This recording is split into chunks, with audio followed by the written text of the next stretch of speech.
ভেদাভেদ ভুলে লাখো পানিবন্দী মানুষের পাশে সহায়তার হাত বাড়াচ্ছে বিভিন্ন শ্রেণী পেশার মানুষ। অতীতে নানান সংকটে ঐক্যবদ্ধ হতে না পারলেও এবার বন্যার্তদের পাশে স্বতঃস্ফূর্তভাবে দাঁড়িয়েছেন সবাই। আর সবাইকে এমন একতাবদ্ধ করেছে বৈষম্য বিরোধী ছাত্র আন্দোলনের শিক্ষার্থীরা। ঢাকা বিশ্ববিদ্যালয় এলাকায় পঞ্চম দিনেও দেখা যায় ব্যক্তিগত সহায়তার পাশাপাশি বিভিন্ন সংগঠনের পক্ষ থেকে বানভাসীদের জন্য ত্রাণ দিতে। এছাড়া সোমবার সন্ধ্যা ৬টা পর্যন্ত সংগ্রহ করা হয়েছে ৫ কোটিরও বেশি টাকা। সাজাদুর রহমানের প্রতিবেদন। ক্ষণে ক্ষণে আসছে শুকনো খাবার, কাপড়, ওষুধসহ জীবন বাঁচানোর প্রয়োজনীয় সামগ্রী। সব শ্রেণী পেশার মানুষের স্বতঃস্ফূর্ত এমন অংশগ্রহণে একাকার ঢাকা বিশ্ববিদ্যালয় এলাকা। গণত্রাণ সংগ্রহ করছে বৈষম্য বিরোধী ছাত্র আন্দোলন। এতে সহায়তার হাত বাড়িয়ে দিয়েছে সর্বস্তরের মানুষ।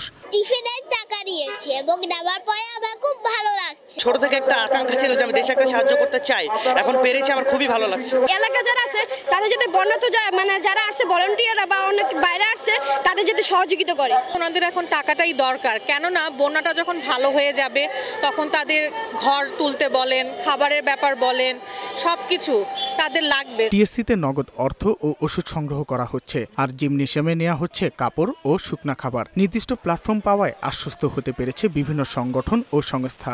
বানভাসীদের সহায়তায় এগিয়ে এসেছে হিজরা সম্প্রদায়। পাশাপাশি এক ভ্যান কাপড় দিয়ে নজর কেড়েছে প্রতিবন্ধী শিশুও। যেহেতু আমরা আসলে একটি পিছিয়ে পড়া জনগোষ্ঠী, এখন আমরা চাচ্ছি যে আসলে আমাদের পিছিয়ে পড়া বলা যাবেও না আর পিছিয়ে দেওয়াও যাবে না।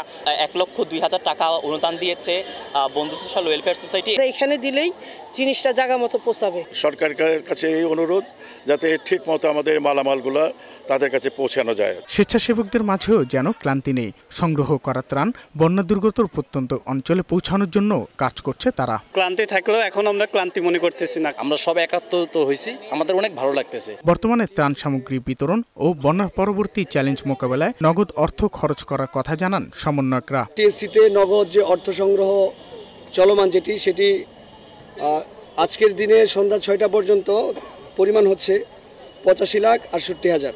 আর আমাদের যেই ব্যাংক অ্যাকাউন্টটি দেওয়া হয়েছে এখানে সর্বমোট 24 লক্ষ টাকা এসেছে।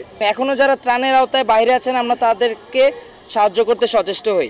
আমাদের যে টাকাগুলো আছে সেগুলো অবশ্যই আমরা বন্যায় ক্ষতিগ্রস্তদের জন্য পুনর্বাসনের জন্য আমরা খরচ করব।